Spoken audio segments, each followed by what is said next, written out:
তিন জিনিসের দিকে তাকালেই সওয়াব। কয় জিনিস? জোরে বলেন। এক নাম্বার আন-নাযার ইলাল মুসহাফ, কোরআনের দিকে তাকালেই সওয়াব, পড়া লাগবে না, পড়লে তো সওয়াব আছে, তাকানো মাত্রই। দুই নাম্বার আন-নাযার ইলা ওয়াজহিল ওয়ালিদাইন, মা বাবার চেহারা, মা বাবার খেদমত করলে তো সওয়াব আছেই, টাকা দিলে তো সওয়াব আছেই, কিন্তু মা বাবার চেহারার নজরের দিকে যদি রহমতের নজরে একবার তাকান, একটা কবুল হজ করলে যেই সওয়াব, ওই সওয়াব আমল নামাই দিবে কে? তিনবার বললেন আল্লাহ রাসূল এই মায়ের কথা। কয়বার?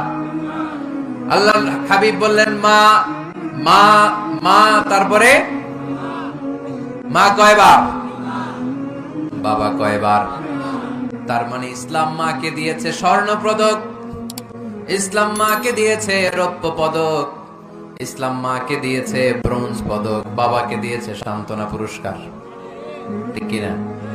তিনবার যদি মা হয়, একবার যদি বাবা হয়, তাহলে স্বর্ণ পদক কে? রৌপ্য পদক, ব্রোঞ্জ পদক, সান্ত্বনা পুরস্কার।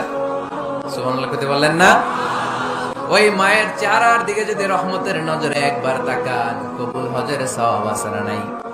তাহলে এক নাম্বার কোরআনের দিকে নজর করলে সওয়াব, দুই নাম্বার মা বাবার চেহারার দিকে নজর করলে সওয়াব, তিন নাম্বার আল্লাহর কাবা ঘরের গিলাফের দিকে যখন নজর করে তাকাবেন, 20টা রহমত নাজিল করবে কে?